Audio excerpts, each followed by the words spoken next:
Happy Monday. We have an amazing show for everybody today. What do we have, Krystal? Indeed we do. Lots of big things that are breaking this morning and this week. Trump claiming he will be indicted on Tuesday. We don't actually know if that's going to happen, but we will see. And we will talk all about that and the particular case that and charges that may be brought here. We also have a lawyer on to help us understand the legal intricacies of this one, because there's actually a lot of moving parts here. We also have some political fallout already. Ron Desantis put in a tough bind on this one in particular, because as Florida governor, he would have to be involved in extraditing Trump. So awkward for him, and he hasn't said anything about it yet. We also have some updates in terms of the market. Credit Suisse being acquired by UBS over the weekend. Will that calm fears? And also some really outrageous things that were said by Janet Yellen about exactly who is being backstopped here in terms of the banking sector.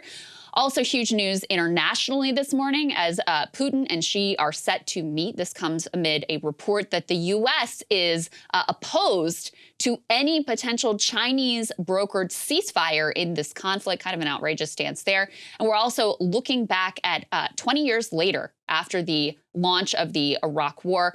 And we're going to look at, we look at a lot of villains from the Iraq War debacle. We're actually going to look at some of the courageous heroes. Do a little bit of a different take on that. But before we get to any of that, thank you guys to all of you for the huge response to now having Spotify video. It is really exciting. And as a reminder, it's available for premium subscribers. Saagar, how do the people take advantage of this? All right, we are sending our existing premium subscribers. We have a handy dandy little graphic that has been made from one of our users. So thank you very much that we will send again to all of you just to make the sign up as easy and as painless as possible. But people are really enjoying having Spotify video there within the app. So it does take a little bit longer to update than the 11 a.m. email that we do send out to everybody. But for those who are worth it, particularly from what I'm hearing from people who live on the West Coast, they're really enjoying it. So anyway, you can take advantage of that full video on Spotify that is right there inside of your app. Don't even have to check your email anymore. Just auto updates on the Breaking Points premium feed. Again, we will send everybody a handy dandy little email again to people for both the existing premiums can do it and for the new ones who want to take advantage. So it's a lot of fun, and I know that people are really enjoying. BreakingPoints.com to become a premium subscriber so that you can take advantage of all of these things. There you go. All right, so Donald Trump, is he going to get arrested or not? Kind of dropped a bomb on the people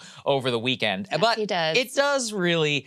what we need to do is take a step back. We need to look at the initial claim that Trump has made, and then let's also look at what are these charges, because it has been now so long. I unfortunately am intimately familiar with this case from the time that I covered the White House, the ins and the outs of the details of Stormy Daniels, of the payment that was made to silence her, and then the potential crime, the original investigations, and now the new one, which appears to be facing some legal jeopardy for the former president. But first and foremost, let's put this up there on the screen. So Trump sent out an all caps statement, quote, "Our nation is now third world and dying. The American dream is dead. The radical left anarchists have stolen our presidential election, and with it, the heart of our country. American patriots are being arrested and held in captivity like animals, while criminals and leftist thugs are allowed to roam the streets." Okay, so that's the intro. Then, page 2. Now illegal leaks from a corrupt and highly political Manhattan District Attorney's Office, which has allowed new records to be set in violent crime and whose leader is funded by George Soros, indicate, with no crime being able to be proven and based on an old and fully debunked by numerous other prosecutors fairy tale, the far and away leading Republican candidate and former president of the United States of America will be arrested on Tuesday of next week. Protest, take our nation back. So obviously the major headline is what? He expects to be arrested on Tuesday in connection to this case by Alvin Bragg from the District Attorney's Office in the state of New York, considering the payment to Stormy Daniels, of which we have known that this investigation has been taking place for a while. Yeah. So let's all travel back in time and let's try and forget that Michael Avenatti ever existed and say, who is Stormy Daniels? Stormy Daniels was a porn star throughout the 1990s. She had a dalliance with Trump, of which both have effectively admitted to in Lake Tahoe. You can go and read some of the details for that if you would like elsewhere. I'm not going to get into what actually happened that day. Anyway, suffice it to say that they were likely or allegedly intimate on this day. I believe it was in 2000 between the two. And since then, Stormy Daniels, especially after President Trump announced his candidacy, wanted to come forward along with Karen McDougal and others who had had brief affairs with him in order to basically embarrass him during the campaign. And he's trying to either get money for it from tabloids like National Geographic or from Trump National himself. Enquirer. Sorry, yeah. National Geographic. Can you imagine? Can you imagine? Well, there's certainly some nature going on in there. All right. Step back, National Enquirer. You can tell which one of those I actually read. All right, so National Enquirer, there was an entire case around the way that case was handled, about the payment, about the intimate relations between the National Enquirer and the safe of all of their secret stories that they had and the payoffs that they would— Catch and kill, we all learned about. Yes, yeah. it was anyway, interesting in its own right that we all learned a lot about in 2018. The crux of it comes down to this. Stormy Daniels was paid $130,000. This money was paid by President Trump's personal attorney, Michael Cohen, who has since served some time in jail and turned against the former president and actually turned witness against him in this case. In it, he admitted to paying her $130,000. Now, where is the violation here? Well, there were multiple avenues of inquiry on this. Number one, was this a campaign finance violation because it was done in connection with the 2016 campaign? This was alleged at the time. The FEC actually looked into it. This was the initial thought about the way that federal prosecutors would go after Trump while he was president. Ultimately, the federal investigation, the FEC investigation, went nowhere. Now, the New York authorities are looking at this payment in which Michael Cohen was reimbursed this $130,000 by the Trump organization itself. Right. That reimbursement and then the subsequent cover-up or possible misrecording or possible recording it not in the way legally that they should have is at the crux of what we are looking at here. The $130,000 hush money payment from 2016. Let's go ahead and put this up there on the screen for the New York Times. It's actually a decent explainer inside the payoff to the porn star that could lead to Trump's indictment. The crux of the case is going to focus on Article 175 of the New York Penal Law of falsifying business records. A conviction of a felony version of bookkeeping fraud carries a sentence of up to 4 years. To prove that Mr. Trump committed that offense, prosecutors would seemingly need evidence showing he knowingly caused subordinates to make a false entry into his company's records, quote, with the will intent to defraud. For the action to be a felony rather than a misdemeanor, prosecutors need to show that Mr. Trump falsified the business records with the intention of committing, aiding, or concealing a second crime. As in that they would have to prove that the first payment, the initial cover-up, was a crime, and that the knowledge of what they were doing was intentionally trying to cover up a crime to meet the felony statute. That is basically where we are at with the theory of the case. However, the prosecutor faces a wide array of challenges in this. Number one, it requires a very unique interpretation of this Article 175 law, which is not yet brought before New York State law. A judge could toss it out on that regard. Second of all, the intentionality in being able to prove, we've talked a lot here in the past about defamation cases, Krystal. Part of the reason why they're so hard to prove is because you need to prove not only was it somebody defaming someone, but that they were knowingly doing so at the time, that they knew what they were saying was not true, and that you have to have evidence to show that they knew exactly what they were saying was not true. So everything that I've read about this, and we're going to have a lawyer in to break down, you know, exactly what the charges are and what the precedent is and all of those things. But this is a novel application of the law. You have two pieces here. Number one, you have basically business fraud, because this payment was recorded as a quote-unquote legal expense to Michael Cohen when, of course, that wasn't really what it was. And then to make it a felony, it was in service of covering up a campaign finance violation. This is the idea, the theory, the legal theory here. And obviously, a campaign finance law, first of all, you have to disclose what money, what benefit you're getting to your campaign. And second of all, there are limits on, you know, how much you can receive and who you can receive it from. You can't get it directly from a business, as one example. So the idea here is that the $130,000 hush money payment was really to benefit his campaign. Now, one thing that I will say, there's a lot of people who are saying, this is kind of legally shaky ground, and a weaker case than some of the other things that are out there. For example, the Georgia grand jury. For example, the Merrick Garland special prosecutor-led investigation by Jack Smith, looking at incitement and more specifically on, you know, fake elector schemes, et cetera, with regard to January 6th. And I think, frankly, also from a political perspective, like those are the things that people are more focused on at this point in time versus this old hush money allegation from years ago that we all had to like dig deep into the trenches of our memory to recall all the details of. However, I do think it's worth pointing out, Michael Cohen did spend time in prison for this exact payment. Yes. And now he ended up pleading guilty, and it was to charges of lying to Congress and to campaign finance violations with regard to this hush money payment to Stormy Daniels.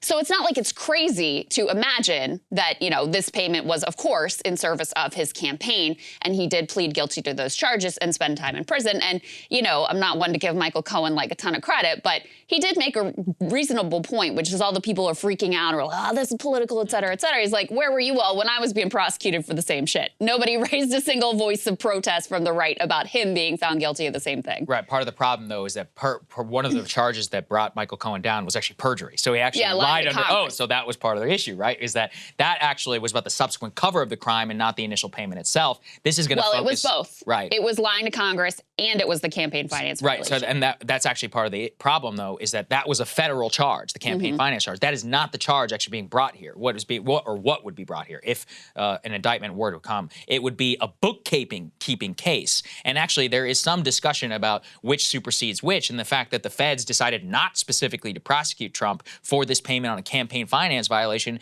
in conjunction with the FEC, that this is in a different, almost legal entity entirely. Politically, I don't disagree. I actually think that's a very reasonable case. But that is actually why the divergence of this and where the grounds on which he actually might be prosecuted and indicted and then ultimately convicted. If so, what that would come down to. Is it going to come down to the actual facts of the case itself, or is this going to be political? And the other thing I think that I should note also is about the statute of limitations, because the statute of limitations in this case may also end up becoming something, because bookkeeping fraud has a 2-year statute of limitations in the state of New York and a 5-year one as a felony, both of which normally would have expired for payments made to Mr. Cohen in 2017. But New York law extends the limits to cover periods when a defendant was continuously out of state, as he was while he was living in the White House or while he was at his home in Florida. In addition, during the pandemic, New York's statute of limitations was extended by more than a year. So with those dual extensions,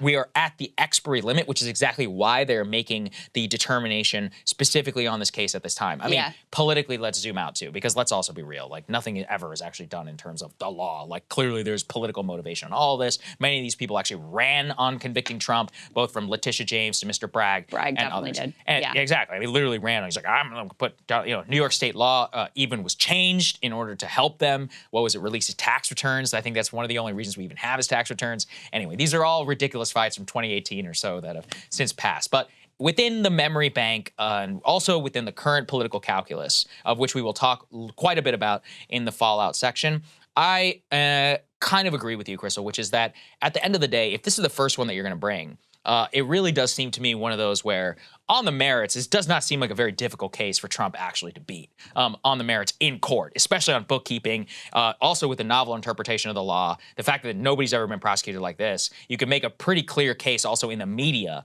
around, of course, diehard Democrats are going to be behind it, but diehard Republicans too. This isn't like a smoking gun dead to rights case in any interpretation, I think, of which we will also get into with Bradley Moss. Yeah. I mean, the politics of it, the legal piece is less clear to me just because I'm not. We're not lawyers. The politics part is more clear to me, which is I think it's a tremendous gift to Trump that this is the first prosecution because I think it is the weakest of the cases.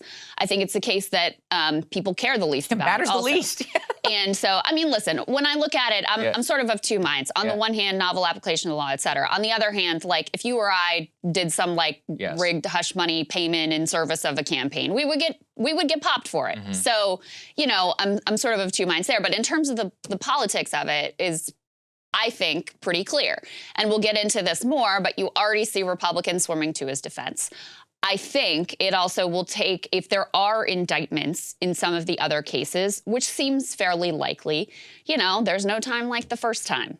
The first time packs the greatest punch.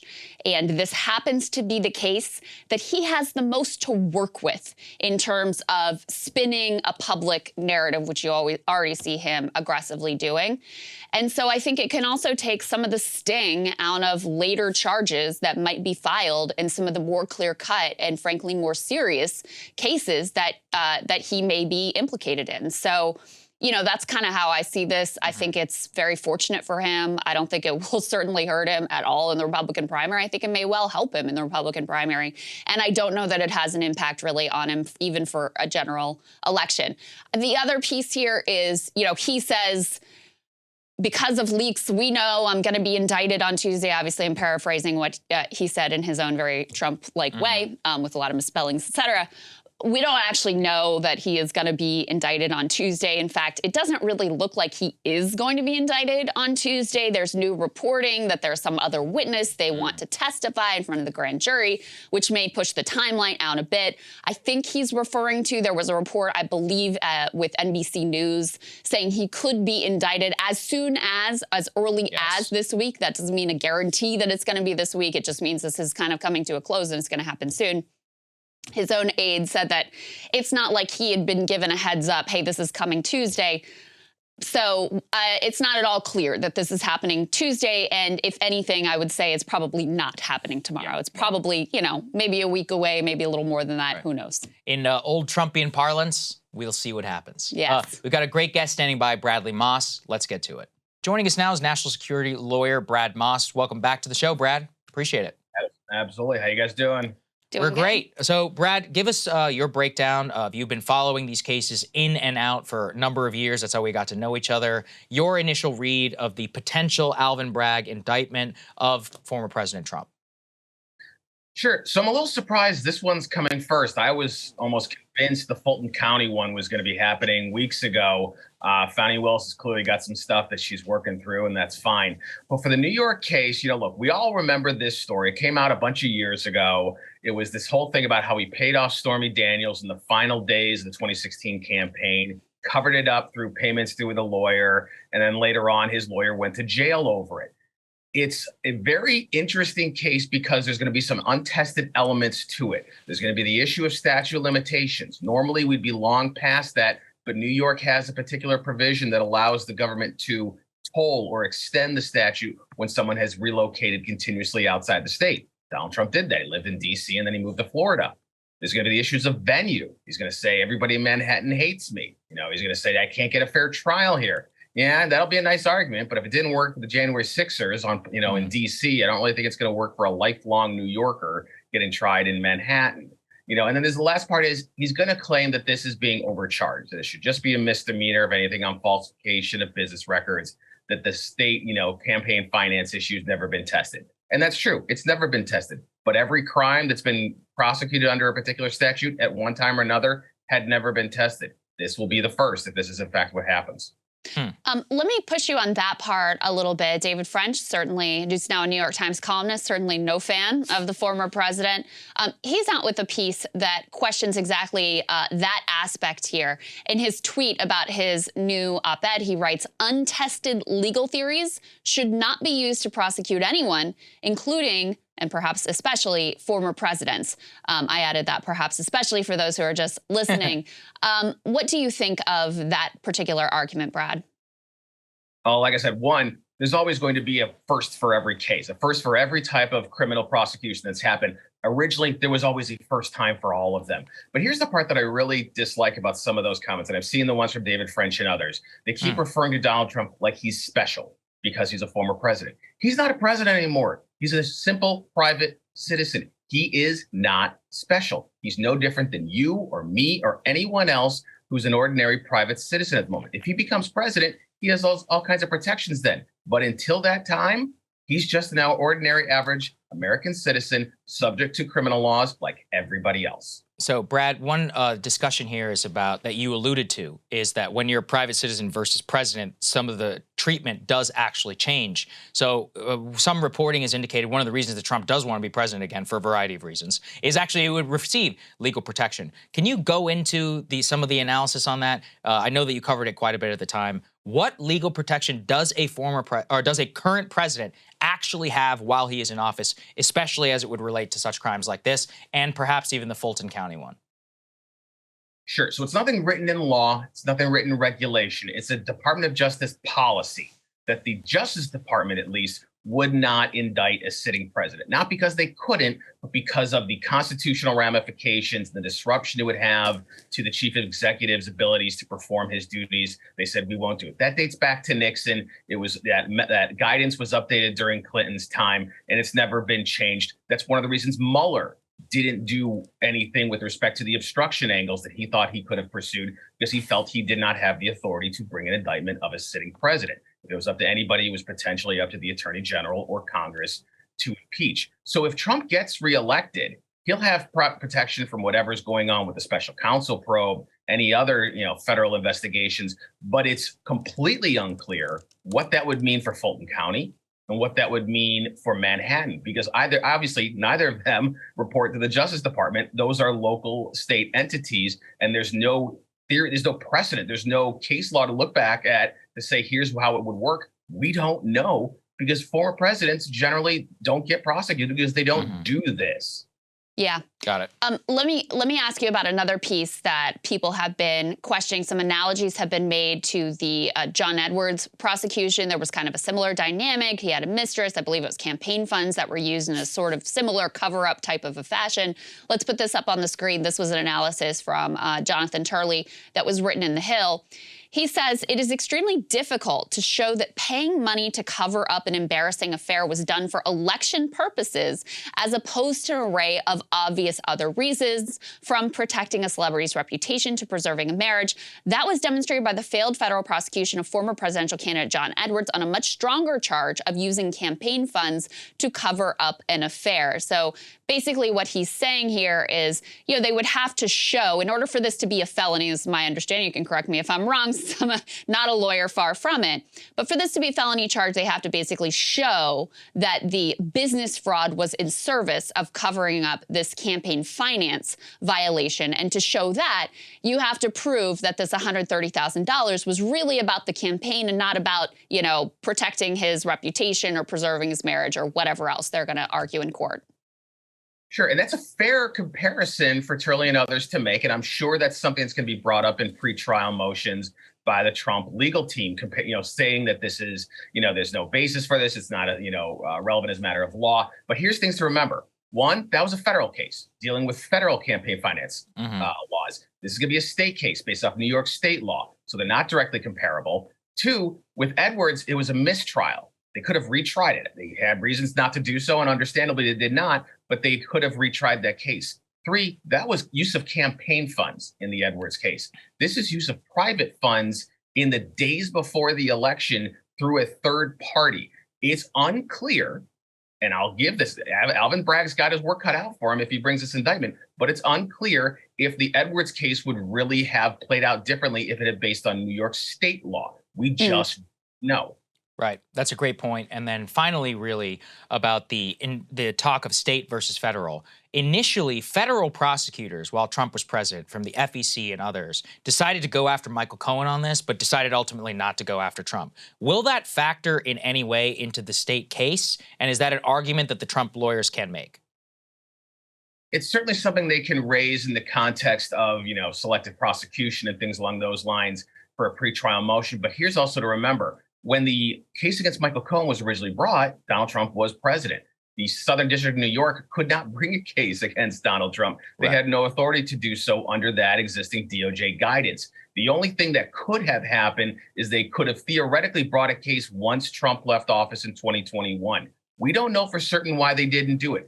Maybe they thought the case was weak. Maybe they were worried about, and in a number of factors, maybe they thought January 6th was just going to take them down. Who knows? That's not dispositive. Okay. And one more last question for you, Bradley. Sorry. What do you make of, it's no surprise that Trump would argue this is politically motivated, but, what is your read of his claim that Bragg basically ran in order to try to bring these indictments, and that, this prosecution wouldn't happen if it was a Democrat who was facing similar charges? Yeah, this is a tried and true method for him. He tried this in the Letitia James case. That's still ongoing against his corporation. He tried that in that civil litigation, saying she ran for the purpose of taking down Trump.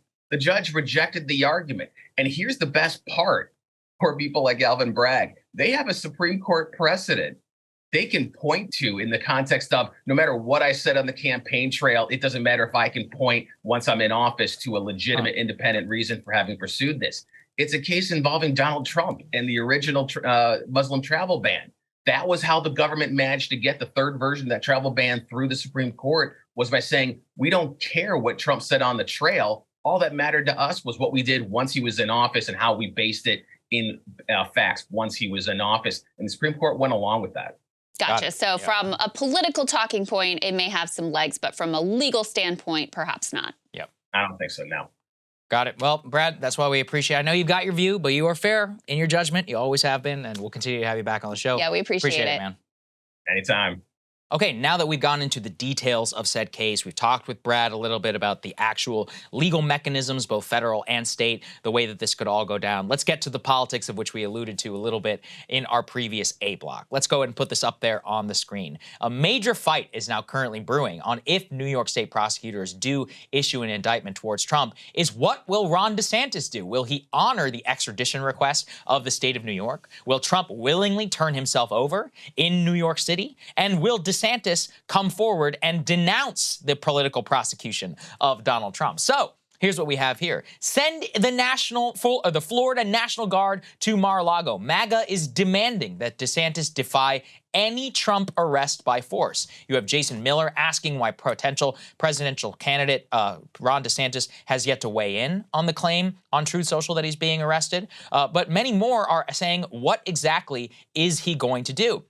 He says here, MAGA figure Mike Cernovich, who's really come out and he's actually been more of a pro-DeSantis type person, but says, quote, that DeSantis needs to come out and say, I will not extradite a presidential candidate to a Soros DA who allows violent criminals to roam free until there has been a proper legal review conducted under Florida law. If lawful, then extradition may occur, but not 1 day sooner. And yet, he really hasn't come out and said anything. It spawned a tremendous push, Krystal, by MAGA forces, both online and probably privately as well. This is confirming some reporting from inside the Trump apparatus that politically they see this as a massive gift to them. And what have you and I said from day one? You're like, an indictment only helps him in any primary. I'm not talking about the general. At this point, I will not even try to speculate on where exactly that will get to. Purely within the Republican base, the persecution, however you may think is justified or not, the prosecution of former president is going to lead to a rallying of exactly like we saw after the Mar-a-Lago raid. And the fact that DeSantis has already waited so long to say anything, I actually think makes him look weak. So at this point, he needs to keep his mouth shut forever, because if he comes out now and does try and condemn it in some mealy-mouthed way, the way he has previously in the past, I think he will look even weaker. Yeah. He's made his choice. You made your choice now, Ron. Meatball, now you got to stick to it. Yeah. Pudding Ron is the new moniker based on the report that he eats pudding with his fingers.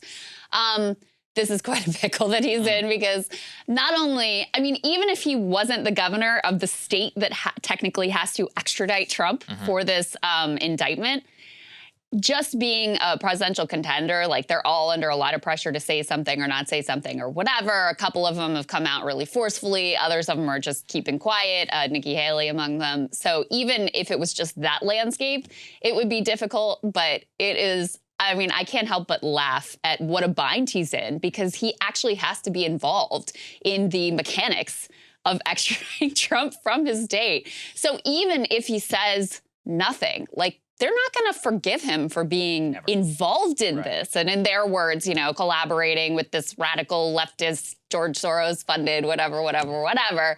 So yeah, this is a tough one for him. This is a real pickle for him in terms of how he handles it. Oh yeah, I mean, look, politically, I think it's a nightmare for Ron DeSantis. But you know, as you said, even if he wasn't the governor who had to decide on whether to honor the extradition request or not, he still is in the same political bind of, do I condemn or do I not condemn? And when you don't, of course, you are going to follow yourself in the crosshairs. Already, one of the candidates, Vivek Ramaswamy, is calling out Ron DeSantis for not saying anything. In addition to Nikki Haley, he made a video that he put out on Twitter, which is now being praised by the Trump campaign, to be clear. Let's take a listen to some of what he said. Today's announcement I worry about for the same reason that I differentiate myself from Trump, is that I think this takes us a step closer to a national divorce. I think that when you politicize the justice system itself to prosecute a political opponent of the party in power, the lead political opponent of the party in power, that is not one small step, but a giant leap towards a national divorce if they follow through it too. And so it's in some ways the same reason that I'm drawn into this race as a candidate running against Trump, that also draws me to be a hardliner against the possibility that Trump be indicted on ministerial and politicized grounds. There you go. I don't really know why he's speaking into his phone. I'm presuming microphone. It's a little odd. But on the substance itself, calling out DeSantis on this is very smart politically. B, let's presume at the fact that, yes, technically Ramaswamy is running against Trump, but I think he's currently at 1% of the polls. If you're angling for some sort of cabinet position or for some sort of inroads, you could guarantee you that Donald Trump has seen that video and has been showing it to all of his friends, being like, look, this guy's running against me and even he's defending me. Yeah. It's one of those where currying favor with the former president, the current candidate, bringing praise from the Trump campaign, drawing a contrast with Nikki Haley and with DeSantis. DeSantis himself, the fact that he has stayed silent now, he came out immediately after the Mar-a-Lago raid and said something. So did Glenn Youngkin. So did so many of these others. That Haley and that DeSantis here are not weighing in and are not condemning. It just shows you, too, how because, look, with the Republican base itself, even the ones who want to move on from Trump, they still think about him fondly. They still like Trump. They're just like, okay, I like the guy, but maybe not, that we need some new blood. The fact is like you have got to be on the side, and this is the tricky part, we can't really run against that person. You kind of have to run beyond that person. But in a zero-sum situation like this, what do? He's made his choice now at this point. I really do believe that. Yeah. It's been 2 days since it's come out, hasn't said anything. I'm sorry. Like, at this point, if you do come out and try and condemn it, I just think he's going to look weaker. For Vivek, this makes all the sense in the world because it's unlikely that he'll be the Republican nominee, but this would, it's good brand building for him, potentially angling for a cabinet position, et cetera.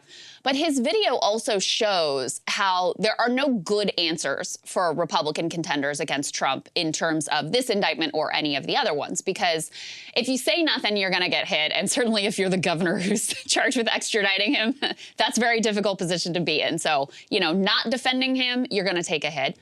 But if you come out and you defend him and you basically bend the knee, you're also giving him power. Yes. So it's like either way, you lose and he's strengthened. So it's not like there are any good choices on the board game for any of these candidates to make. I think Ramaswamy there makes the best one in terms of how he is situated. Is that going to help him win a Republican primary? No. None of this is helpful for the other candidates in the field in terms of winning a Republican primary, which is something that we've been saying all along because we saw it all play out with the Mar-a-Lago raid, where they were effectively forced to bend the knee, defer to him, adopt his narrative. And then the whole political scene and the whole Republican primary scene, once again, is about Donald Trump versus anything else that they may want to be talking about.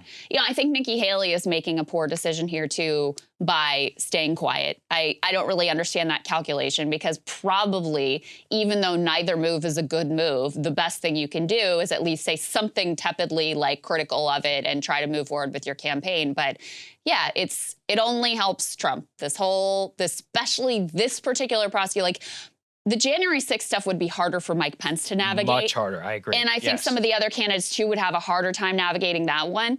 This one, from their perspective, when you have even voices like David French saying, there's some problems with this prosecution, this one is kind of a slam dunk in terms of how the base is going to perceive it. That's really well said. And already that's how beginning to happen. Let's go ahead and put this up there on the screen. So there have been multitude signs of which we have already showed you, where DeSantis is showing signs of slipping in the polls. So you can see here in a graphic compiled by Nate Cohn, there is a big widening gap between Ron DeSantis and between Trump. Before January 15th, they were roughly head-to-head at an average of the polling averages. Trump is now pulled ahead by more than 10 points. At the same time, if you look at the multi-candidate polling averages, where you include others, DeSantis was roughly 10 points behind Trump, but now the gap between them has widened significantly. And again, this is why, and we can accept that polling is off, that, in many cases, but the tracking in the average within them is still useful to look at. So if it is wrong, at the very least, then it's wrong consistently. Right. And in that consistent wrongness, DeSantis is dropping. So you can presume that that is going to have some effect that we can see in some of these polls. And then by and large, too, with Republican primary polls, they weren't perfect throughout 2016, but they weren't even close to as wrong as the general election. The pollsters actually seem to be better off than normal, and they never underestimated any of Trump's strength in any of those primaries. If we'll remember, they had him way ahead in New Hampshire. He won New Hampshire, had him way ahead in Nevada and South Carolina, ended up winning both of those races. Super Tuesday as well. They always did have John Kasich in very much striking distance of Trump in Ohio. Same thing for Ted Cruz in Texas. So they were pretty much correct throughout 2016, the last time we had a multi-candidate field.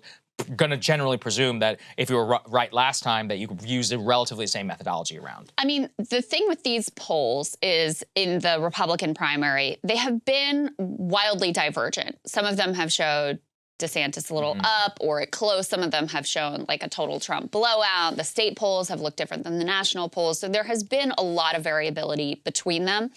What Nate looks at here is he said, okay, of all the pollsters who had previously polled in this race, how have their numbers shifted?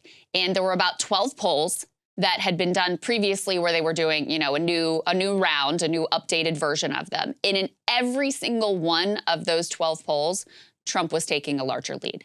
So rather than looking at the absolute number, okay, is he up by 5? Is he up by 10? Is he up by 15? What he looked at is, okay, if you polled previously, we're assuming you're using basically the same methodology. What are you finding in the field?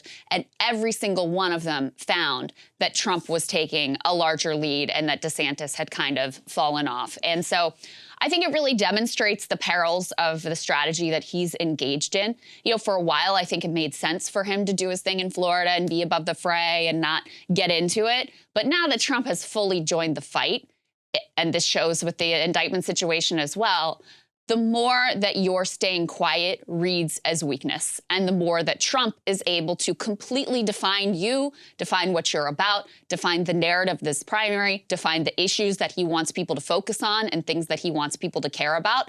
And so, you know, it's still, I guess, sort of early in the game. But at some point, DeSantis is going to have to truly join this fight, and that is perilous as well. That's a perilous situation as well. Absolutely. All right, let's go to Mike Pence been continuing himself out in the sphere. So this is the perfect also illustration of where you're really stuck between a rock and a hard place. On the one hand, you don't necessarily want to support Trump. You clearly are willing to rhetorically hit him a little bit. But on the other, you still are mealy-mouthed in attacking him. You appear weak. And there's 2 clips here that we're going to show you, kind of put together, which kind of encapsulate all of his problems. Let's get to it.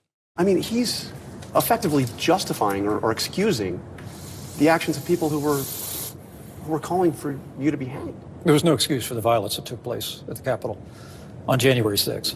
And I'll never diminish it as long as I live. But look, the president's wrong. He was wrong that day, and I had actually hoped that he would come around in time, John, that he would see that the cadre of legal advisors that he surrounded himself with had led him astray.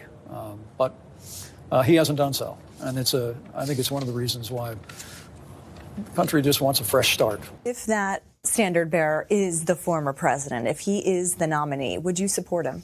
Well, I think we'll have better choices, and I really trust Republican voters to sort it out. We still won't say it. It's like, well, I think we'll have better choices, but I trust Republican voters to sort it out. Basically giving himself an in of, yeah, well, okay, I might still support him. These people, they don't have a real critique. And to the extent that they do, as we've always tried to point out, their critique is not politically popular. Their critique of Trump outside of January 6th is, well, he doesn't want to fully privatize Social Security and he doesn't want to institute a national abortion ban. It's like, okay. And then, you know, increasingly what we have seen with them is that they both have to walk the line of that the base and most Republicans feel that Trump is being politically persecuted, but then also trying to make the case against him while going after the liberal establishment.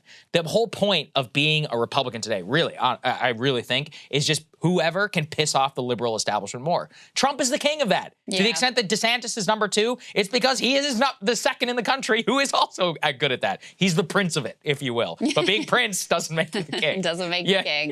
Yeah, and in terms of this potential indictment coming from the Manhattan DA, Pence has already come out and said it is politically charged and, quote, not what the American people want to see. So he is backing Trump on those particular charges. As I said before, I think if it was some of the January 6 charges, this would be more challenging for him to navigate. And I don't know exactly what he would say there. But you know, he's trying to have it both ways. He's trying to go to the gridiron dinner and like signal to them like, this was bad. January 6th was bad, but he's trying not to piss off the Republican base. And I think ultimately that gets you like the 8% of the polls that Mike Pence is at right now. Yeah, well, this is everything. And at the same time, you know, Speaker McCarthy, let's go ahead and put this up there on the screen. You can see here, he's coming out and fully condemning the prosecution on Trump. And same thing, here we go again, an outrageous abuse of power by a radical DA who lets violent criminals walk as he pursues political vengeance against Trump. I am directing relevant relevant committees to immediately investigate if federal funds are being used to subvert our democracy by interfering in elections with politically motivated prosecutions. And so what can we take away from this? Which is that the people who have real ties into the electoral system, the path to political victory is clear. That's what McCarthy has always basically made that basic political calculus as humiliating as it has been to him personally. And for everybody else who wants to walk some sort of different line, I just don't believe that a different line exists, Krystal. If you are an aspiring Republican politician today, you have to be full-throated against this. There is simply no other way to have any political opportunity. Yeah, and it's just so clear how Trump still dominates Republican politics, how he's still the leader of the party, how there is still such a compelling bond between him and a large portion of the Republican base. I mean, if you think you're going to be able to grab the narrative for your benefit in this Republican primary, well, this is the first of many legal dramas that are about to play out. Yes. We're going to see this cycle continue and continue and continue. So I just think it's really emblematic of some of the dynamics that we've been talking about where, yeah, they may be happy to run against him, even offer some sort of like passive aggressive, tepid, like mild critique of Trump. But when it actually comes to taking this guy head on, when it actually comes to making a case that's going to be compelling to a Republican base about why they should drop the Donald and go with you, I just don't see it yet. Yep. Just don't see it yet. That's been a present reality now for basically some time. Okay, let's go on to the banks. All right, so let's get to what is happening in the markets this morning. As we reported last week, there was a lot of turmoil because there were signs that Credit Suisse, which is a gigantic bank, was on the edge. They had put out a statement saying they were having some issues. They went to their biggest funder, which was like the Bank of Saudi Arabia or something like that, and they were like, now we're good. We're not giving you any money. The market freaked out. Their stock was plummeting. It was causing all sorts of turmoil in terms of other banks around the world, including some of the ones based here. So the Swiss government, and this we reported last week, came in and said, all right, we're going to provide liquidity. We're basically, here to backstop you. And over the weekend, they were able to force through a deal for another gigantic bank, UBS, to buy Credit Suisse. Let's go ahead and put this up on the screen from Bloomberg. The headline is they're going to buy Credit Suisse in a $3.3 billion deal to try to end this crisis. The government is going to backstop some of the losses, so the Swiss taxpayer will be on the hook for some of this. UBS was not willing to do the deal without some provisions of that sort, and they say authorities pushed for deal amid worsening confidence crisis. So, right now while we're recording this, it's 8:40 a.m., so it's still very early to see whether this has sort of like stemmed some of the chaos in the markets. There's some indications that ultimately it has. But, there's also a question, Saagar, of whether this banking issue was like totally separate from what happened here or if they were somewhat related. I'm not sure if we have the answer to that really. But in one way, they might be linked, which is the type of depositors that Credit Suisse relies on are similarly, really large and, very large deposits, potentially more flighty, just like Silicon Valley Bank. So in that way, they might be sort of related. And potentially they had some of the similar interest rate risk that stressed their balance sheet in the same way as Silicon Valley Bank. Yeah, it's very odd because the purchase price, seems low for the amount of assets that are under management, but that may give us an insight into actually how badly run Credit Suisse clearly was. This was one, it's difficult also to describe it because we've had such a crazy couple of weeks now with the Silicon Valley Bank crisis. Yeah. But this is one of the biggest reorganizations of the global financial system since 2008, from the FDIC insurance basically being moved to unlimited, to the Silicon Valley Bank savior, then the Signature Bank, shut down, and same with the subsequent guarantee, and now possible contagion that we are seeing in the Credit Suisse situation. So the fact, too, that you had the Swiss government that stepped in and basically ordered UBS, the UBS, to come in and to buy it, and also to give them a credit line that other banks that were organized to make sure and keep it afloat, shows you that too big to fail still not only reigns, but is now basically law of the global financial system, which is nuts. That's what we were supposed to prevent. And UBS with this acquisition is going to be an absolute behemoth. I mean, an absolute giant now with this acquisition. After the deal, Credit Suisse stock cratered 60%.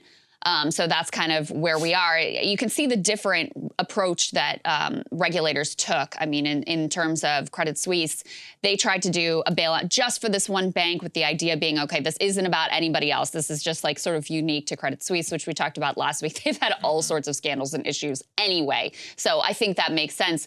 In this context, our regulators, and I'll get to this in a minute, they really bought into this idea that this could be this widespread crisis, and so they needed to provide liquidity across the entire sector and give, what amounts to a public bailout of all, especially mid-sized banks across the country, banks of a similar size to Silicon Valley Bank. So very different regulatory approaches here, but ultimately, in both cases, taxpayers on the hook for some portion of it. Let's go ahead and put this next piece up on the screen because this was really interesting. Okay, so part of the Fed response, as we covered last week, one part was backstopping the depositors, and we'll get to more on that in a moment. The other part was opening up some new lending facility and allowing banks to use collateral that has seen its value collapse to use it at the original value. So to just pretend that those losses didn't actually happen. And you had a huge number of banks that took advantage of some of these crisis programs. So when I first read that, the headline here from CNBC is banks take advantage of Fed crisis lending programs. When I first read this, I thought, oh, I guess there really was a huge problem, and these banks were, flocking to the discount window and to this new lending facility to make sure they have sufficient liquidity. The numbers here are quite astonishing.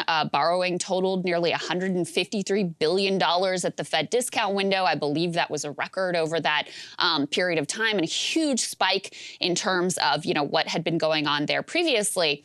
But when you dig into the numbers, it tells a little bit of a different story. Let's put this tweet thread up on the screen. So the TLDR here is that almost all of the money that was borrowed from the Fed here went to just 3 banks.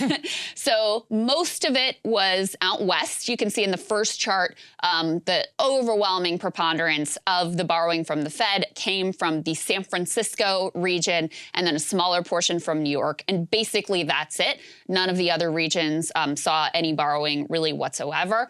And this is from a guy, his name is Nick Timiraos, maybe? Let's go with that. Timiraos? We'll just go with that. Wall Street Journal. I want to give him credit. He's with the Wall Street Journal, and this was really helpful. So if you look into this, he says, assuming most of the $55 billion in New York, which was the totality of the New York lending, is for Signature Bank, which we know just failed, that would mean the balance of funds for FDIC bridge banks accounts for $88 billion for Silicon Valley Bank in San Francisco. Further, First Republic, which continues to be under pressure, said they borrowed up to $109 billion from the discount window.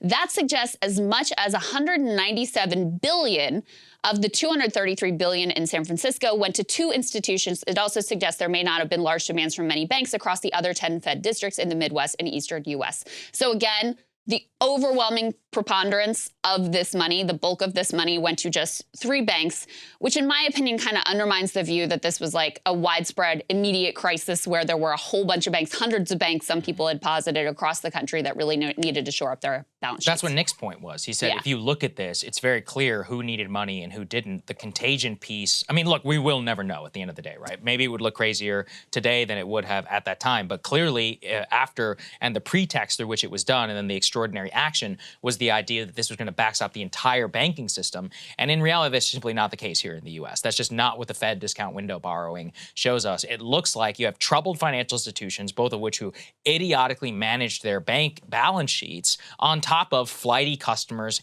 in the tech industry, which is specifically the most hard hit by increasing rates. And those two have basically, coupled with, let's be honest, outrageous calls online for immediate bailouts unless you're going to have total collapse, is what pressured Washington into doing this when, it's not, look, and I think people are misunderstanding. Nobody here ever said, Krystal, I'm sure you didn't as well. I was like, I have never said that I don't sympathize with people who had deposits in the bank. Like, I very much am looking at small businesses and others saying, yeah, that sounds like an outrageous situation, terrible. The fact that you wouldn't be able to make payroll. I'm not saying even necessarily the normal FDIC process would have been enough, because then many of these places would have been gone under. All we are saying is that an extraordinary precedent has now been set, one which strikes at the bedrock of the way that we think about private banks. So if we are going to strike at that bedrock, then we should also strike at the extraordinary bonuses, profits, and multi-millions of dollars in bonuses, tax benefits, and others that these people get. That's it. That really has been the position from day one. Everybody likes the bedrock. Nobody likes, whenever you want to reform, how these people actually make a ton of money based on all of our assets together. I mean, it's just reasonable. It's just become incredibly clear that all the profits, when times are good, the bank managers, shareholders, they are all raking in the cash. And when times are bad, guess who's on the hook? Especially when you're talking about, I mean, Silicon Valley Bank. We put some of the charts up on the screen last week. This was a weird bank. Very unique, very unusual. In the percent of deposits that it had that were uninsured is like 98%. That is not normal, okay? That is really, really strange and unusual. That they were all concentrated in this one little cliquish club group, predominantly in the tech sector in Silicon Valley, hence the name.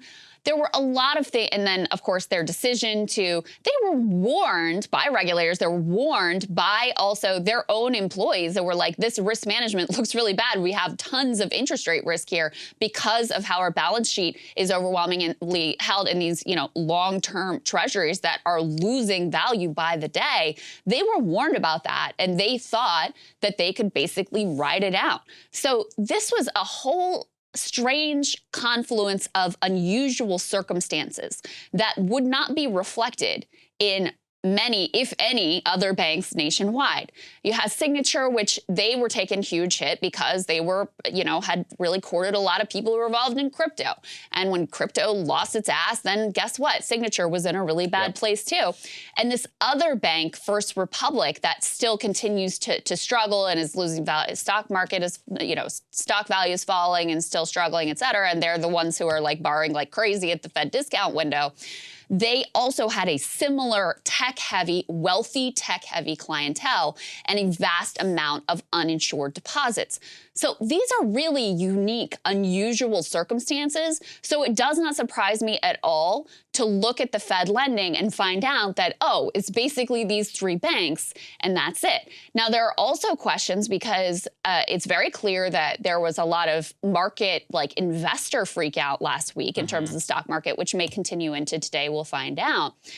There's a real case to be made that because the Fed took such overwhelming industry-wide action, I mean, these investors, they are also herd creatures, that they took that as a signal as like, oh my goodness, there must be this massive issue across the economy. And they freaked out in terms of the markets. But all of the, capital flight and all of these other things that were posited and that potentially there were hundreds of other banks on the brink of failure. Listen, maybe, but we have not seen evidence that that is the case. And we have seen some evidence in the other direction that this was a very specific, unique set of circumstances that only really applied to a handful of banks in the country. I think that's really well said. Okay, so at the same time, let's talk a little bit about the depositors. The other part of the government response was to say, hey, if you're an uninsured depositor at Signature Bank, you're good. We're going to cover FDIC is going to cover 100% of it. Hey, if you're an uninsured depositor at Silicon Valley Bank, your cash is also safe. The FDIC, backed by the U.S. taxpayer, is going to cover 100% of it. You're good. Now, this opened up a lot of questions about, okay, so are you de facto guaranteeing 100% of uninsured depositors across the industry, from small banks to medium-sized banks to the largest banks? Is that basically what you're saying? And Jeff Stein asked them this question right away. They wouldn't really give an answer. So Senator James Lankford asked Janet Yellen, Treasury Secretary Janet Yellen, this exact same question, and the response is pretty stunning. Take a listen. Will the deposits in every community bank in Oklahoma, regardless of their size, be fully insured now? Are they fully recovered? Every bank, every community bank in Oklahoma, regardless of the size of the deposit, will they get the same treatment that SVBP just got or Signature Bank just got? A bank only gets that treatment if a majority of the FDIC board, a supermajority of the Fed board, and I, in consultation with the president, determine that the failure to protect uninsured depositors would create systemic risk. All right, so let me interpret that for you. She says banks only get that treatment if the FDIC board and myself determine that the failure to protect those depositors would create systemic risk. That means basically screw you to small banks. Yes. Okay, one of the problems that was posited here in very aggressive terms of why you had to backstop all the depositors at SVB and everywhere else was basically, and this was a reasonable case to make, okay, if you're a depositor and you have all of this money uninsured in SVB, and you're looking around at, a shaky banking financial system, what are you going to do? You're going to pull your cash, you're going to put it in the largest banks because you know they're too big to fail, and you know you'll be on more solid ground there. So they're saying there's going to be this huge capital flight of depositors from the mid-sized banks into the large banks. Well, why doesn't that same reasoning apply then to small banks? Because now you have basically, they've said, okay, well, the mid-range of banks, I guess they're too big to fail as well. So we're going to backstop all of their depositors. So if you have a large deposit at a small bank, then why wouldn't you be thinking the exact same thing of, I got to pull my cash and I got to move it up the food chain to one of these institutions that is going to be backstopped by the Fed? Now, I don't know because I don't have, those numbers aren't publicly available, whether that is actually happening or not. And there's some reason to believe that it may not be because bank deposits are really sticky. It's a pain in the ass to move your money. You got all your auto pays set up. So people tend to just be like, we'll figure it out. It'll probably be okay. And by the way, the overwhelming majority of people, the mean bank account is only $5,300 anyway. So they would be covered by the FDIC insurance. But this is a real screw you to small banks. This is saying we are going to give you special treatment if you are a certain size. We're going to give your depositors special treatment if you are of a certain size. And the small banks are incredibly angry about all of this. Well, as they should be, because really, as you interpreted it, what she is saying is that the feds are now going to pick winners and losers in the banking system. Yeah. The too big to fail banks, as they define it, not Congress, are the ones that now have unlimited deposit insurance.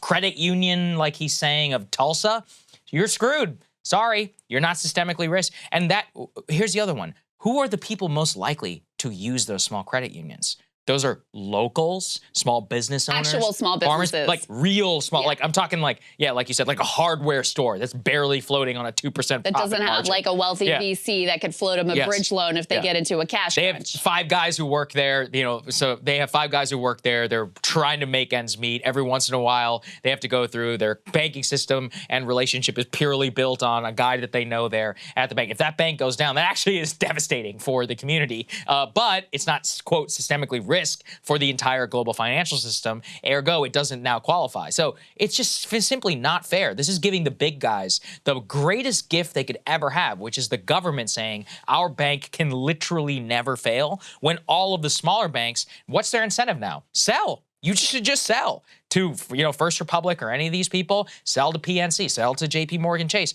and have an even more of a roll up in the financial. So that's exactly what you want to avoid. Credit unions in this way are, they specifically avoid much of the risk. Yeah. I mean, that's why they don't fail as much. And now they're effectively being penalized for it by regulators. It's not right. Yeah, I 100% agree with all of that. It really is not right. There's another piece of this that has, before we get to this, one thing that really grossed me out, Saagar, is I saw Silicon Valley Bank. They were actually like recruiting depositors based on the fact that the FDIC is backstopping all of their deposits. They were putting out, missives that were saying, there's no bank in the country that's safer than us at this point. Right. Because we got the federal government guarantee. Like, these other people, yours mid-range, you might be betting on, okay, are they going to decide we're systemically important or not? But we know 100% that Janet Yellen and co. have said that we are. So your deposits are absolutely safe in this bank. There is no safer bank in the entire country, which again demonstrates what incredible gift the public, driven by the government, has given those banks in particular, but any bank that is their size or larger in general. There's another piece here, which, last week we talked about how the Fed was just asleep at the switch. Like, these were obvious problems. There were tons of short sellers who saw that this was an issue for Silicon Valley Bank. It was not complex in order to understand, and yet they didn't intervene. They didn't do anything before the S hit the fan, so to speak. So let's put this up on the screen. New York Times is reporting that actually the Fed did spot some problems at Silicon Valley Bank ahead of time. Now, I read this. Let me give you the details, and then I'll tell you how I interpreted this. They say Silicon Valley Bank's risky practices were on the Fed's radar for more than a year, an awareness that proved insufficient to stop the bank's demise. The Fed repeatedly warned the bank that it had problems, according to a person familiar with the matter. In 2021, a Fed review of the growing bank found serious weaknesses in how it was handling key risks. Supervisors at the Federal Reserve Bank of San Francisco, which the CEO of this bank sat on that board, put that aside, issued 6 citations, those warnings known as matters requiring attention and matters requiring immediate attention, flagged that the firm was doing a bad job of ensuring that it would have enough easy-to-tap cash on hand in the event of troubles, but the bank did not fix its vulnerabilities, et cetera, et cetera. So I read this in 2 ways. First of all, I feel like it's an attempt at Fed ass covering because they have come into a lot of scrutiny and a lot of criticism for their, complete failure to see this coming and be able to deal with it before it became a complete crisis. But it also, in some ways, is even more embarrassing because it's like you knew there were issues. You issued your little well, we're sending you a warning, but you didn't actually do anything. And I think this speaks to a larger problem within Fed and other, banking supervision and regulation, which is effectively since the Greenspan era and in the era of market fundamentalism, neoliberalism, whatever you want to call it, there was really this shift in philosophy where regulators were going to see their role as making sure the private sector had sufficient transparency and information for them to hold the banks accountable and do the due diligence that in previous eras, in the New Deal era, that the regulatory bodies did themselves. Well, for one thing, shareholders have a different set of incentives than the public does. That's one thing. They're more risk tolerant than the public is, ultimately.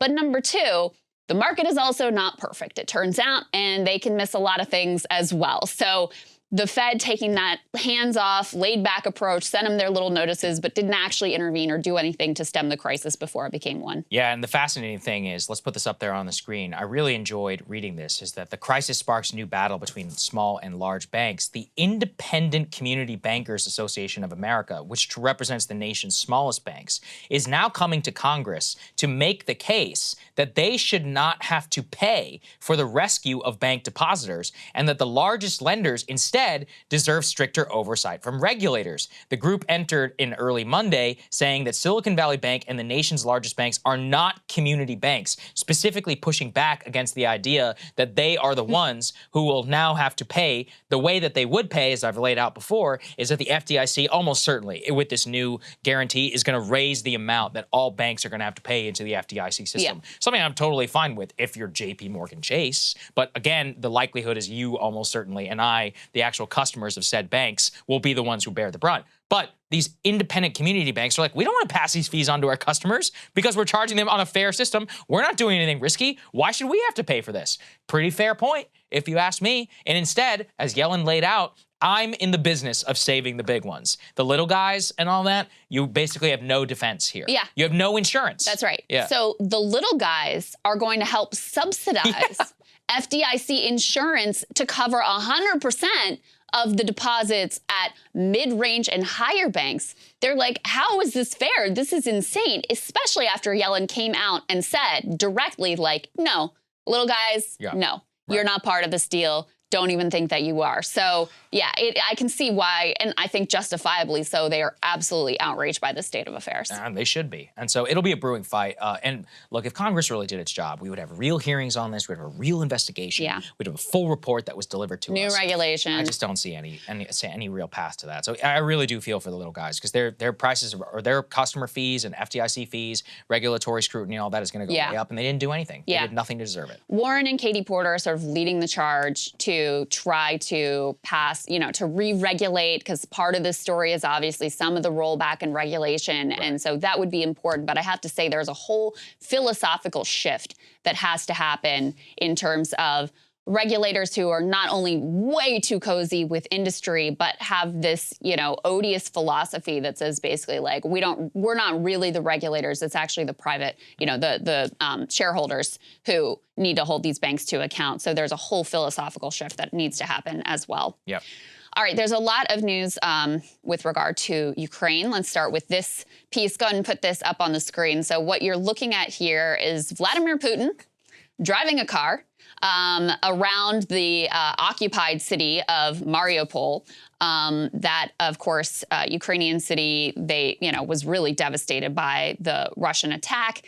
My understanding here is there's some little banter between him and whoever his henchman is about, what's being reconstructed and how's the airport doing, He's just like us, Krystal. He can drive a car. He's even driving a Toyota. I mean, some of this is actually kind of hilarious to see because it's obviously very clearly staged. Oh, yeah. He goes to somebody's apartment in the middle of the night. Yeah, this at 3 a.m. Yeah. And it's it's just a surprise visit. They have a whole buffet spread laid out for him. Probably caviar and champagne. Yeah. So I got our friend Yegor to take a look at these and tell me what they were saying and talking about whatever. And there was actually one of the videos in the background, you could faintly hear someone in the original post of the video say, "This is all fake." When they first posted it, and then they edited that out ultimately. But anyway, he's trying to display, it's kind of a show of force, especially after, let's put this next piece up on the screen. The International Criminal Court has issued an arrest warrant for Putin. Now, the ICC is kind of toothless in part because we don't participate. So obviously none of our war criminals have been held to account by the ICC. No one expects Putin is actually going to be arrested and held accountable for alleged war crimes. But, this is kind of a symbolic show. And one other thing just to keep in mind about the ICC, which has made it, lose a lot of credibility. They have only ever tried Africans at this court. So any other war crimes or atrocities around the world have not been subject to ICC prosecution. So a symbolic move here. I saw a lot of Atlantic Council neo-libs be like, this is a strong move by the international community. And I'm just like, look, international law is fake. The only law that can be enforced between states is violence. I don't wish that to be the case, but it is simply the truth. It's like whenever we have the World Trade Organization and then the great powers sign up and not a single one of them actually abides by the WTO. And then the smaller nations try to and they get screwed. And then they end up being just pawns of greater powers. Empire will always exist. It will simply exist in different forms. I'm sorry to say it. With the ICC, as you say, there's a reason that we don't support it or sign up to it because we don't want our soldiers, our generals, our presidents, and our leaders to ever be subject to the same thing. Well, right, but elite actually, leaders. Well, there have been past cases, right, where the ICC will look at generals and African and the U.S. military and others are like, no, the ultimate decider of whether the U.S. military did right or wrong will be the president of the United States and the universal, the UCMJ, I forget exactly what it stands for, but the Court of Military Justice instead of any ICC. There's another reason why we don't abide by, for example, the international law of the sea, because we're like, yeah, in de facto we agree, but in time of war, we'll see, maybe. And look, all countries. I wish we lived in a world where leaders could consistently be held to account around the world for the atrocities and crimes that they commit. Sadly, we do not live in that world. And we probably never will. Sorry. The entire Wilsonian idea of all of this, I'm not saying cooperation and all that is not good. It certainly is in some cases. But as this shows, what is this? And actually, all that's really happened is that it's worsening tension, if possible, between Washington and Moscow, because now, what is Russia's message to its people and for the people who are supporting the war? This isn't a global NATO, U.S.-led plot against us, to constrain us, to prosecute us, to isolate us. So was an ICC warrant based on that? Nobody here is defending the actions of the Russian military in Ukraine, but we're just simply pointing out that politically, since this isn't going to happen, what is the actual utility of this? Joe Biden came out and said, quote, I think it's justified, saying that the U.S. is not even signed up for the ICC, but it makes a very strong point saying that Putin has clearly committed war crimes. It's interesting, too, that this just passed with any real consternation, where the original declaration of Putin as a war criminal, even many people in Washington saw that as a point of no return, because it's like, okay, now what are you going to do about it? How are we going to negotiate with this Remember this, too, which is the way that we've boxed ourselves in, basically post-Rwanda and all of that, is anytime we see anything, with Rwanda and Kosovo, we are going to go in, and if we have the ability to try and stop it. And it's like, well, then the follow-on question is so does that mean that we can ever have proper relations with the Putin government ever again? That doesn't sound like a very good starting point for any sort of negotiations. Now, wouldn't say that it's not like we haven't called people war criminals in the past and then restored full relations whenever they happen to be useful, let's say, in a fight against communism. So it's not like the precedent there doesn't exist, but given like the neoliberal brain of here in Washington, and specifically, we can't underestimate the view in Moscow of this as a point of no return of Moscow's relations with the international community. It sets a bad precedent, I think. Yeah, and we're going to talk in a minute about the 20-year anniversary of the Iraq War invasion, something that Putin has invoked in terms of our own lawless behavior in justifying his own illegal invasion. Not that those things make any sense, but you know, you can also look very clearly at all of the war criminals here that were involved in the Iraq War and the horrors that unfolded on the Iraqi people and ultimately on the entire region in some ways in the world. They're all like wealthier than ever. They were certainly never held to account. So you could imagine him using similar rhetoric around, you know, exactly how consistent we are in our calling out of war crimes and atrocities. Yeah, I've told that story before, but, you know, apparently George W. Bush would lecture Putin on democracy, and Putin would just look at him. He speaks perfect English. He'd be like, "We do not want the same democracy as you have given Iraq." And everyone in the room was like, "Ugh." Fair point. Fair. Yeah. Well, this is also really relevant. Go ahead and put this next piece up on the screen. So we reported that, you know, China has been making some overtures. Obviously, they've been talking to Putin basically the whole time. And in fact, Xi is in Moscow to meet for 3 days with, you know, Putin and with other Russian leaders. So incredibly significant moment. But they've been making overtures not just to Putin, but also to Zelensky. And Zelensky has been sort of open to that. He says he'll call him. Yeah, he says he'll talk to him. They're supposed to talk potentially next week. China also put out a kind of rough outline of what they thought a peace deal might look like, which Zelensky was also kind of open to. Well, now we have this report from the Wall Street Journal that the U.S. is trying to head off any potential proposals from Beijing for a ceasefire in Ukraine ahead of this Russia-China summit. They say suspending fighting now would help solidify Russia's hold on Ukrainian territory. John Kirby said a ceasefire now is, again, effectively the ratification of Russian conquest. He said it would recognize Russia's territorial gains and occupation of Ukrainian territory while giving Moscow a chance to entrench its positions and refresh its troops as Ukraine prepares for an anticipated spring offensive. Let me give you a little bit more of the details from this piece, and then we can react, and I have a lot to say about this. As Russia and China lay out the agenda for the Putin-Xi meeting, Mr. Kirby said the U.S. wants to draw attention to any Chinese proposal for a ceasefire that would be one-sided and reflect only the Russian perspective. He said he couldn't speak for Zelensky and whether he would accept that Chinese-backed proposal, but, quote, "We certainly don't support calls for a ceasefire that would be called for by the PRC in a meeting in Moscow." They go on to say, Mr. Zelensky has taken a different approach with Beijing so far, commending the 12-point Chinese position paper on Ukraine. Mr. Zelensky, however, stressed the Chinese paper's emphasis on territorial integrity, and his foreign minister said he also discussed the significance of the principle of territorial integrity in a phone call. So let me break this down for you. Ukraine, at least publicly, has been sort of open to these overtures. And remember how the U.S., Biden's line is always nothing about Ukraine without Ukraine. Except when it comes to China actually trying to do something useful here and potentially broker a ceasefire. Oh, no, we can't have that. Suddenly, the U.S. feels emboldened to assert their opinion that they want hostilities to continue, lest we be embarrassed by the Chinese playing a significant role here as potential peacemakers. If the Chinese do, we should be embarrassed. That's why the framing of our entire segment, the last time we talked about this, it is a humiliation. It's an international humiliation.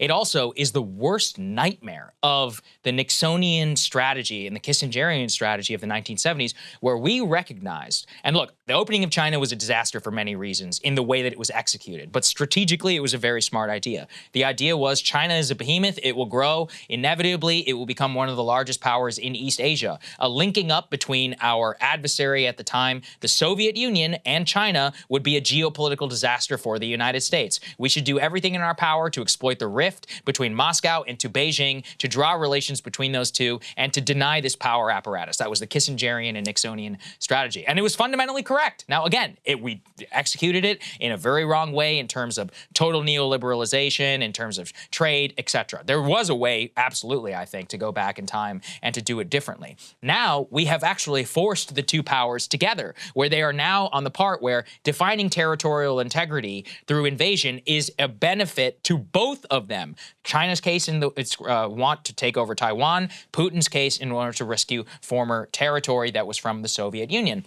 And with these two powers, by driving them together, they are more powerful today individually and then together than almost in the times of the Soviet Union and with China together, I mean, just because of the sheer amount of China's size. So then when we look at this and to be humiliated on the international stage, and furthermore, to look at this and take a maximalist position on the peace deal, it's a big mistake. Following in the footsteps, or following and supporting the Ukrainians in this endeavor is the way that we should be. Really, if it was a nothing without Ukraine, nothing for Ukraine without Ukraine strategy, we'd be like, look, if Mr. Zelensky wants to entertain that opportunity, we are happy to back him up at the negotiating table. That's it. Just say that. Right. He is the chief of Ukraine. And also, by the way, because Zelensky, remember this, anytime anyone in the West says something like this, like Elon, he attacks them as Putin's pawns and all this, you know why he's not saying that about China? Because he knows China is on the precipice of giving Russia lethal and heavy weapons. And if he were to just reject it outright, Beijing could say, we tried, but Zelensky says he's not interested. Putin, here's all the weapons that you could ever want or ever need and use in the Ukraine conflict. That is why he can see the grand picture for his own country. He needs to shore up support in the West for as much as humanly possible. And by the way he's prosecuting the war right now is ridiculous. If there were any actual military strategists who weren't wholly co-opted by Ukraine, they would look at his expenditure of ammunition in places like Bakhmut and say, you're an idiot. What are you doing? You have no industrial base. You're running out of ammo. You've got 6-month runway, and America's probably not going to give you any more. What are you actually going about? If you look at it almost like a balance sheet in the way that he is prosecuting the war, and then what the potential insertion of Chinese weapons would do to the Russian military cause, it would be a full-fledged disaster. And maybe he can see that, because if I can see it sitting here, he has access to the real information. He probably just assumes that we will keep giving him everything he wants, since that's been the tradition since the war. Well, through Congress. Since the war started. At least from the 100 real. Yeah, I mean, and that's another part that drives me nuts. Maybe this is something we could talk about as well tomorrow. But, you know, his ammunition stock, he's acting like one of the great powers in the middle of World War I. The difference is those great powers were actual great powers and had an industrial base to make more shells. He can do nothing. Not only had an existing industrial base, but actually, you know, spun up massive additional capacity. Population, which, base. you know, since we're their primary backer, like, we're not spinning up additional capacity. So even our capacity is limited in terms of what we even could send them. So, but to go back to this report about China, I mean, there are a few things here, and I was talking to our friend Bronco about some of this and some of the lessons to take away from it. I mean, number one, the attitude towards the Chinese overtures here from the U.S. government and their aligned media has been very dismissive. Like, this isn't serious. It's not going to happen.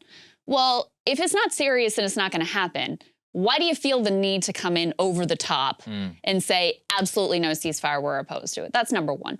Number two, it really exposes, and to me this is the key point, how much of a lie this idea of like, oh, we're just backing Ukraine and doing what they want.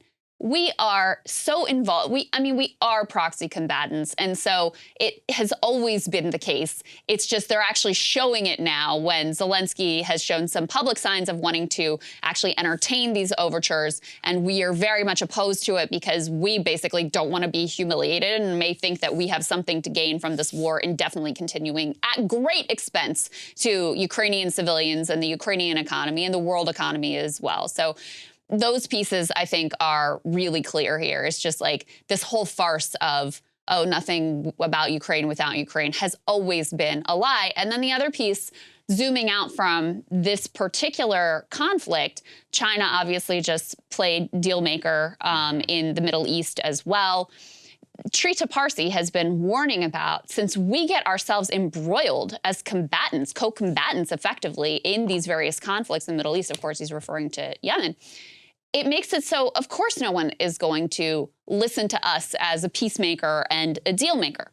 Now, China has sort of like tacitly backed her, but they haven't shipped those heavy weapons yet. You know, they've talked about the limitless relationship, but they haven't gone all in. And they've said some things that have been critical of Russia as well. So they've maintained more credibility on the international stage in this conflict as a potential deal maker, which I think is also why the U.S. finds themselves in a really bad position here. Yeah, no, all of that, well said. It's one of those where is this even a word? Geostrategically, probably not. That's like a Bushism. But let's zoom out. I think it would be a disaster for American power and for American hegemony for something like this to happen. The Iraq-Saudi thing or Iran-Saudi thing, that's one thing. That's, this is the most important thing going on in the globe. And if it were to come to a close with the U.S. not literally at the center of the brokering process, that basically returns us to full-blown multipolarity, which is a very unstable system. It would be, ironically, we're thinking of the Russia conflict in Ukraine through a U.S. hegemony lens. This is all just Euro supremacy, by disregarding the relations with the global South, with India and with China, with Japan and South Korea, all of whom see the conflict very differently than the way that we do. So it's an ideological blind spot, which would be a huge blow, I think, to American power. And it would be an absolute humiliation of Joe Biden if something like this. I mean, I don't really care about American power. I just want the war to end because it's been devastating for them and it's been pretty devastating for the world as well. I care about the American way of life, Krystal, all of which is backed up by American power. I mean, we would be fine in a multipolar world. I think there's a lot of alarmism. If everyone wants to pay $15 a gallon for gas and to never buy anything ever again for a cheap way, which is literally, look, I'm not saying oil and gas. Biden's just greenlit the Willow Project. Don't worry, we're going to be fine. That ain't going to make up any the loss of international control of the seas. Different debate for another day. All right, let's talk about imperialism with regard to the Iraq War. There have been a lot of retrospectives, as yesterday was the 20th anniversary of the Iraq War invasion. And by the way, I'm moderating a panel this week on Wednesday in partnership with the Quincy Institute. Go ahead and put this up on the screen, guys. It's called Bad News, How the Media Marched Us into War in Iraq and Beyond. Some great panelists there. Hope you all will join us. You can join in person or online, and we'll put the link in the description so you can check that out if that is interesting to you. But, there's been a lot of retrospectives, Saagar, about how, sort of the worst villains of leading us up to that war, and understandably so. But you had a great idea, which is, why don't we take a look at some of the people who were actually correct and quite courageous in their dissent, because it's easy to forget how hard it was to be a dissenter at that point. I mean, there was, just post 9/11, if you questioned the president and the direction he was taking in the country, you were considered un-American, unpatriotic, you were just absolutely smeared. The media, from liberal to conservative media, all marching effectively in lockstep with a very few exceptions.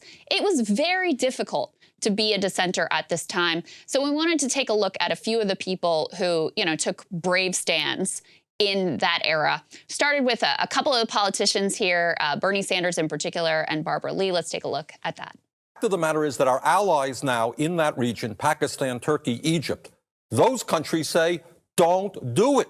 It would cause chaos in the region. The truth of the matter is, in my view, the happiest guy in the world would be Osama bin Laden if the United States waged a unilateral invasion of Iraq, because he would have more recruits for terrorism against this country that he could ever use. September 11th changed the world. Our deepest fears now haunt us. Yet I am convinced that military action will not prevent further acts of international terrorism against the United States. This is a very complex and complicated matter. Now, this resolution will pass, although we all know that the president can wage a war even without it. However difficult this vote may be, some of us must urge the use of restraint. Our country is in a state of mourning. Some of us must say, let's step back for a moment. Let's just pause just for a minute and think through the implications of our actions today so that this does not spiral out of control. I don't oppose war in all circumstances, and when I look out over this crowd today, I know there is no shortage of patriots or patriotism. What I do oppose is a dumb war. Us rushing headlong into a war unilaterally was a mistake and may still be a mistake. If it has happened, then at that point, what the debate's really going to be about is what's our long-term commitment there? How much is it going to cost? What does it mean for us to rebuild Iraq? How do we stabilize and make sure that this country doesn't splinter into factions between the Shias and the Kurds and the Sunnis? And that's, of course, Barack Obama there at the end. A reminder that this war not only was a disaster, but completely reshaped politics. That clip, that 2002 speech, which someone almost didn't record, it was a happenstance, it was on video. That won him the presidency of 2008. And look, I have quibbles with many of those people on policy and all that.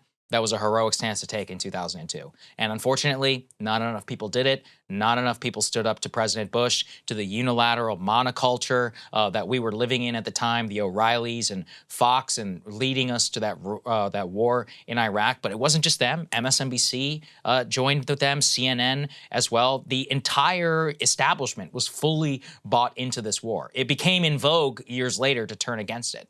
But for those who stood up at the time, they were on an island, and many of them suffered tremendous consequence. I actually remember Tucker Carlson talking about this, about how he initially was supported the war in Iraq and received a lot of pressure from the Bush White House to do so, and actually turned against it within about 6 months to a year of the war, and was frozen out completely by the Republican establishment at the time for daring to come out and speak. We shouldn't forget, it was really Donald Trump in 2016 who broke the Iraq ceiling on the debate stage when he challenged President Jeb Bush and Jeb Bush was like, my brother kept us safe. And Trump was like, no, he didn't. The Iraq war was the greatest disaster of all time. Yeah. And that was it. That finally made it okay for Republicans to admit it. It took, 14 years to get to that point? I mean, you could make a case that not only was Barack Obama president Donald because of the Trump, Iraq no question. War, I agree. but Donald Trump as well. So the extent that this reshaped politics, I mean, cannot possibly be overstated. And to your point, Saagar, about MSNBC, which was kind of a different outlet at that point. In the early days of MSNBC, they were just trying to be like another CNN,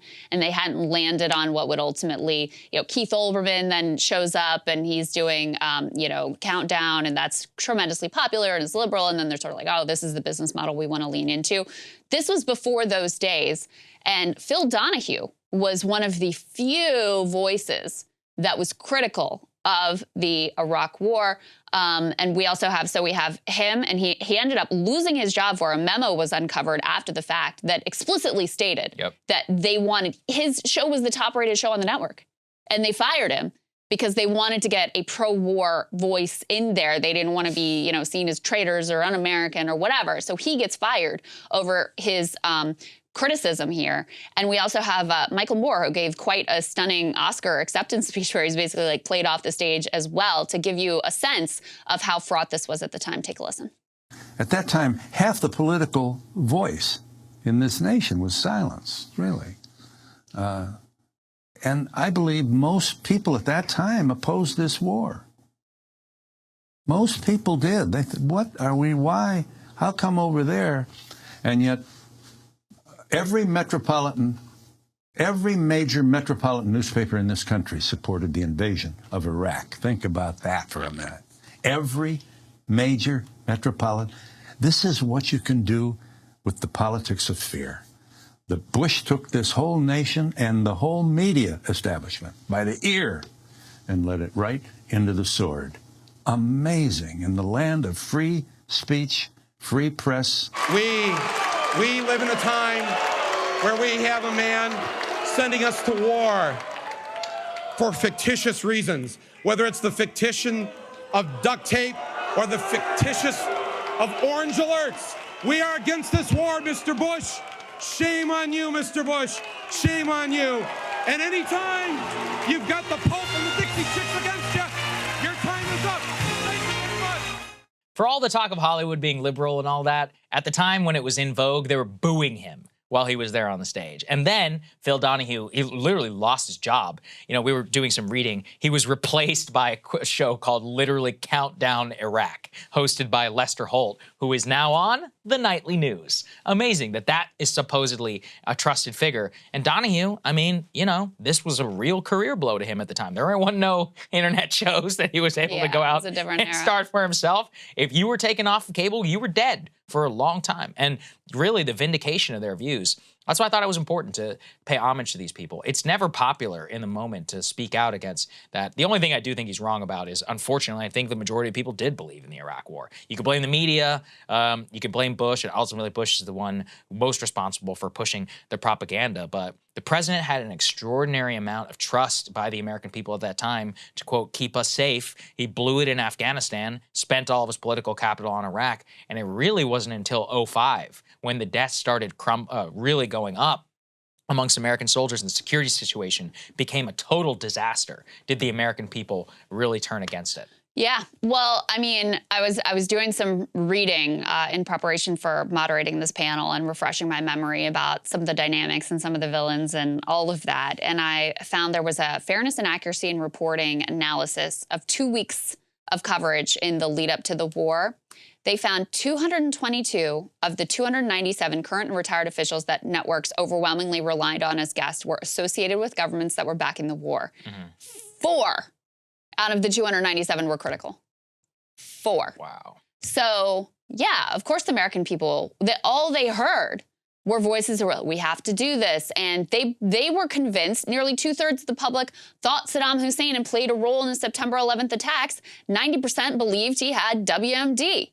So the propaganda was so thick and coming at you from effectively every single corner of the media, virtually without fail. I mean, there are like a handful of reporters who were critical and skeptical of the case that was being made by the Bush administration for war. Yeah, when you have that sort of force coming from the media at the American public, yeah, you're going to end up with a majority of people saying, oh, we have to, I guess we have to do that. Literally everyone I hear says we have to do this. The other part, too, is why the reason we played the lawmakers first is if anyone had the power to stop this war, it was Congress. Congress had the ability to question what was actually going on, to subpoena more. They had the ability to have the intelligence assessments, question those intelligence assessments with the CIA, with George Tenet, call them into back rooms, actually exert some pressure, deliver a real report to them as to whether they were going to vote for that authorization of military use of force against Iraq or not. They abdicated that responsibility harder, even more so, I would say, than the media. The media, they did not have access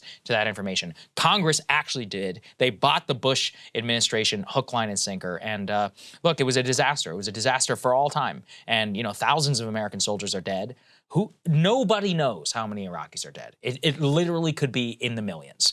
Not to mention the destruction of Syria, the rise of ISIS, the fact that we took our eye off the ball. It took us 10 years and how many billions of dollars to eventually kill bin Laden, which is what we wanted to do there in the first place. And then 20 years in Afghanistan. The entire thing it's such a nightmare. I don't think I would be in politics if it wasn't for the Iraq War. You know, I probably would have fulfilled my parents' dreams and become an engineer. But I just remember I was looking at this and I was like, man, this is so wrong. And, you know, just over the years getting to know people who were maimed and killed in Iraq. And it's just, man, 20 years later, I can't even believe it. For what? For what? All right. All right, Saagar, what are you looking at? Well, believe me when I say this, I really would rather not talk about Lab Leak ever again. I wish that we could just come to the obvious consensus. It's the absolute most likely scenario for the origin of COVID. We ban gain-of-function research. That alone would be a modest and reasonable victory. Prosecuting Fauci would be a tremendous plus, but given how the powerful get protected in this country, we all know that's just never going to happen, especially under this administration. But the media simply will not let it die. Ever since the Energy Department and the FBI made it public that they believe COVID leaked from the lab, they have gone into literal overdrive to try and push the bunk natural origin hypothesis, joined in part by the World Health Organization and by the CCP. The scientists also who helped cover up the lab leak hypothesis in the first place. And it's all started this weekend with a new seemingly stunning story in The Atlantic. The strongest evidence yet. An animal started the pandemic. Wow, I'm listening. Okay, a new analysis from China appears to link the pandemic's origin to raccoon dogs.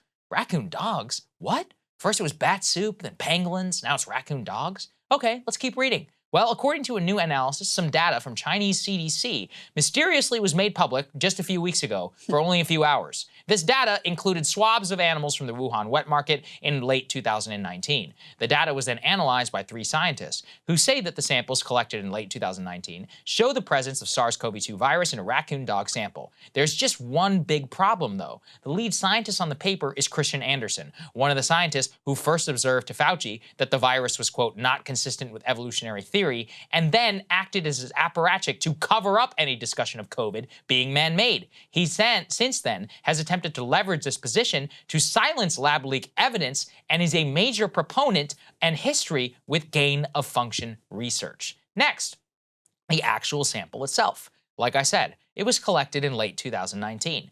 But the timeline here is actually everything. Nobody has disputed that COVID-19 may not have been present in the Wuhan wet market. The question is, how did it get there? Via animals or by people who were infected at the lab and by those who they then infected, including some animals. The reason late 2019 really doesn't matter is because we have reams of open source data to show us that COVID was already widespread throughout the city of Wuhan at the time that that sample was collected. As I've already previously laid out, geospatial analysis from Harvard and Boston University has found parking lot volume of all hospitals in Wuhan had the highest daily volume of cars in the parking lot in September and October 2019, long before the CCC first reported any cases of COVID, along with a massive spike in search terms in the city of Wuhan for the Chinese version of Google for terms of cough and diarrhea. Not only that, foreign athletes at the 2019 World Military Games, held in Wuhan in October 2019,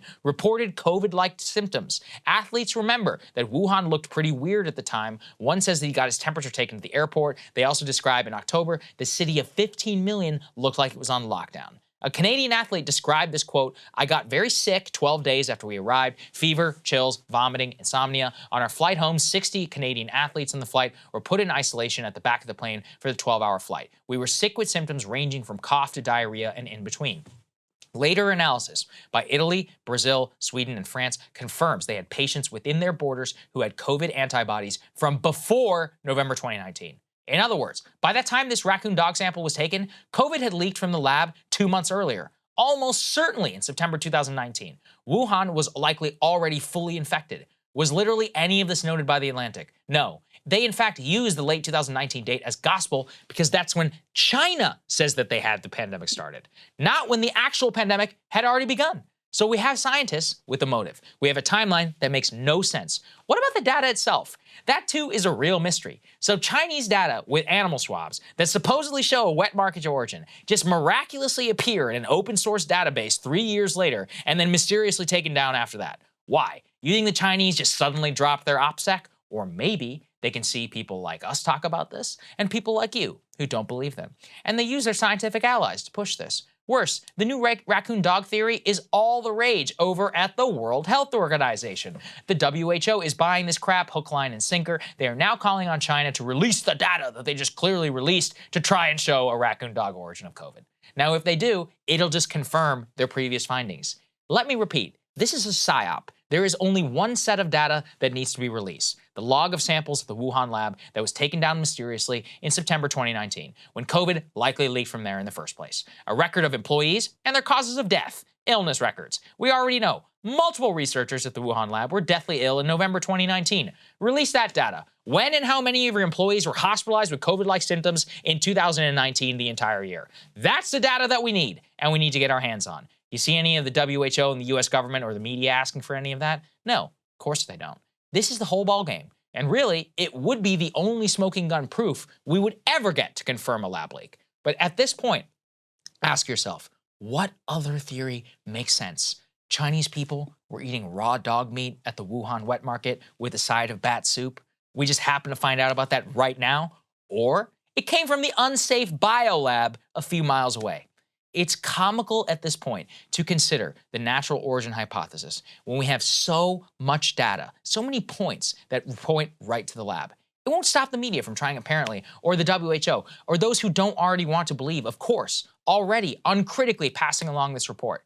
It's the latest psyop. And next, they're going to come up with a different animal to blame. So first it was the bat. Now it's the raccoon dog. I remember whenever I was passing around those bat soup. Yeah, bat soup photos. memes. I mean, they were funny. Let's not be real. Yeah, that's they're eating raw dog meat. That's what it is. It's like raw dog. Now, first, yeah, the pangolin to a bat kissed a pangolin, and that's how it got into the that borrowing from it. Or it was the unsafe biolab. And then the timeline too. You're like, yeah, no, you know the deer all have COVID. It's like when everybody becomes infected, it infects everything. Cats, dogs, everybody gets COVID. Yeah. I mean, listen, I'm open to anything. You make a compelling case, I'm totally my mind is open. If you could show me the raccoon dogs at the beginning of this thing and show some sort of transmission vector, whatever, and definitively rule out that, I'm open to it. Right. But it is shameful that not only does the Atlantic run with this, the New York Times did a big old write-up on this. They and of course, gave it push notification. That's right. Everything. They gave it their big story, breaking news treatment.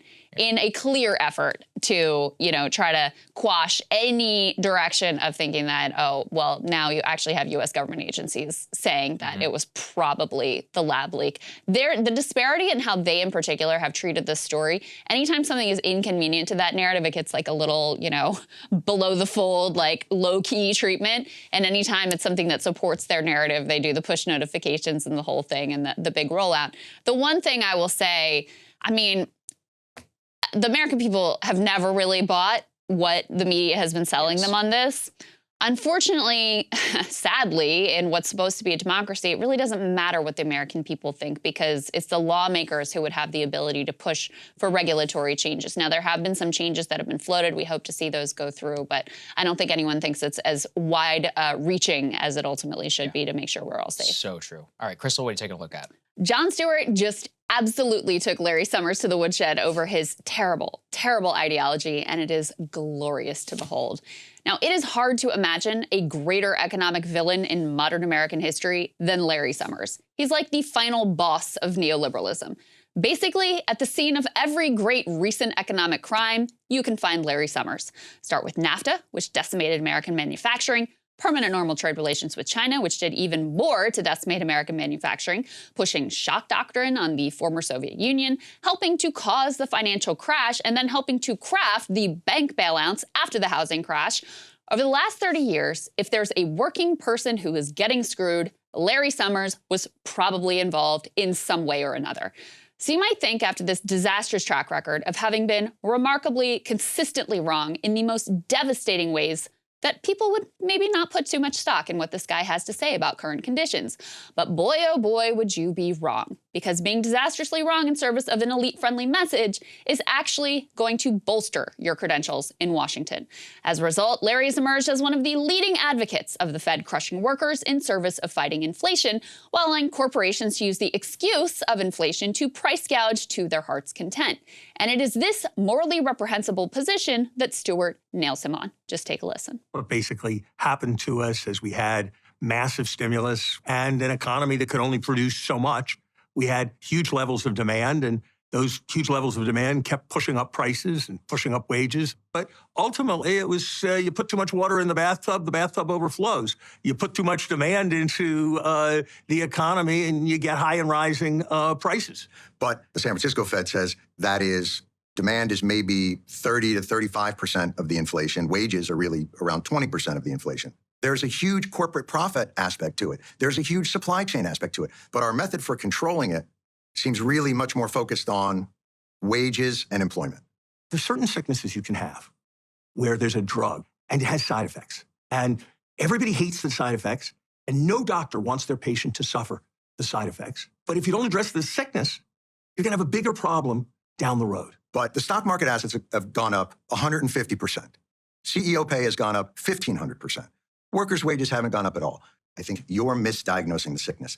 Take your medicine, people. Now, sometimes Jon will play a rube in these interviews and do a kind of like, I'm just a regular guy asking questions shtick. But here he really drops the act, and he comes with the receipts, even as Summers condescends to him with his BS analogies about the bathtub and about taking our medicine. Take a look at this chart from the Economic Policy Institute, which breaks down the factors that have, in fact, contributed to inflation. As Jon correctly notes, while unemployment is low, most of the workforce has actually seen a pay cut due to inflation. Here you can see that in past inflationary periods, wages were, in fact, the largest driving force of those price increases. That's the light blue bars that you see in this chart. That is not even close to the case right now. Corporate profits, i.e. price gouging, accounts for about 54% of price rises. Non-labor inputs, i.e. supply chain issues, account for about 38%. Labor cost, a mere 8%. So all this crap about workers having it too good, it's garbage. Yet the primary mechanism we're using to fight inflation is a tool that is only able to impact that roughly 8% of the issue, which comes from labor costs. And actually, it could make the supply chain issues get worse. So it is no wonder that thus far, crushing labor alone has not checked inflation, since wages only account for a tiny fraction of what is actually going on here. Another great part of this interview, Larry Summers asserts that this corporate profiteering isn't really price gouging. It's just the free market working its magic. Jon checkmates him on this one, too. Take a listen.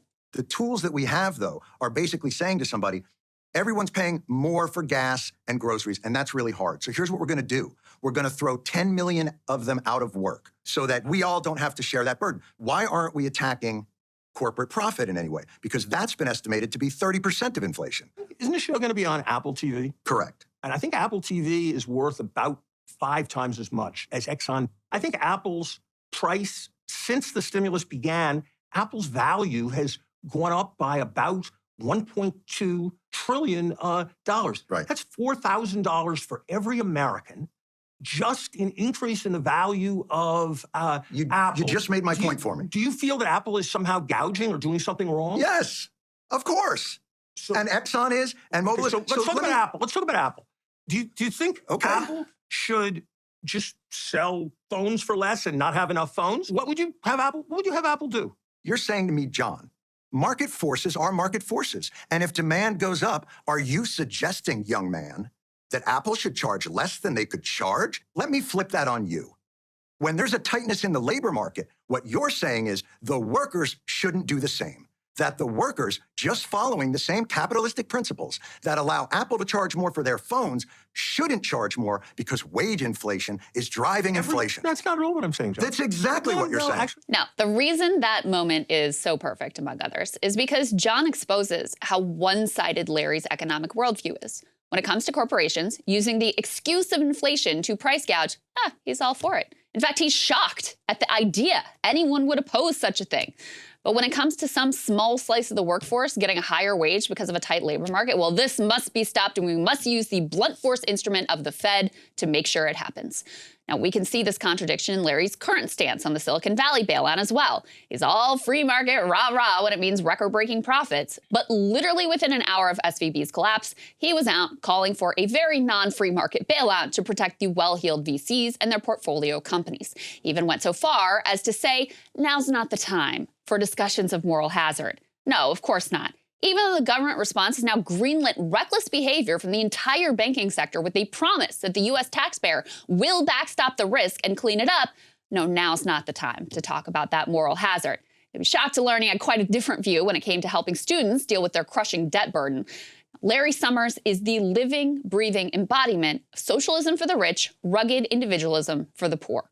Right now, at this very moment, he is both, at this time, in favor of Fed loosening to help bankers and wealthy depositors and Fed tightening to hurt working people. Does it get any clearer than that? He is also the living, breathing embodiment of how the people with the most catastrophic records get treated as the most serious people in Washington. Yesterday, as we noted in the show, was 20 years since the Iraq War invasion. Just take a look at where all the Iraq War fraudsters are now. Doing better than ever. As long as your disasters and lies are in service of the regime, you will be celebrated. You'll be showered with power and with riches. Kudos to Jon Stewart for at least giving us the satisfaction of watching this man squirm, because trust me, Larry Summers is not finished trying to ruin your life. And like so many before him, Larry Summers dramatically, Saagar, underestimated his opponent here. Never clearer than in that moment when he's like, oh, really, tell me about Apple, as if Jon Stewart would hesitate to be like, yeah, they're price gougers, and yeah, they shouldn't be doing that. He doesn't care if they fire him from his Apple show. He could do it on his own. He doesn't care. He's bigger than Apple. He's like, okay, I'll go to YouTube. I have enough money in the world already in my bank account. He's like, I'm doing you a favor by hosting on Apple. It's like not the other way around. Yeah, he really did underestimate it. And his general worldview, too, I just don't really understand how it has gotten to this point where he can be such a ridiculous, like, corporate and cronyist defender in the media while still try and portend himself as some like almost like a person who's advocating for working people's interests. Right. That's actually what bothers me the most. He does posture as that. Because if he did it the first way, I'd be like, all right, he's just getting paid, right? But he's like, he was the Secretary of the Treasury. He's not a joke.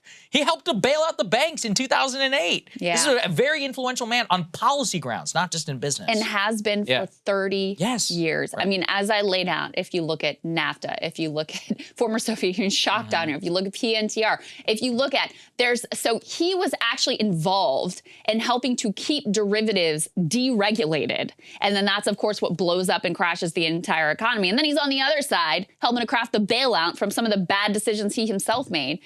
And he's still I mean, he's not in the Biden administration. Biden reportedly talks to this guy pretty regularly. Yeah. He's still so influential and so important. So it just shows you that it doesn't matter what a mess you make. It doesn't matter how many lives you ruin.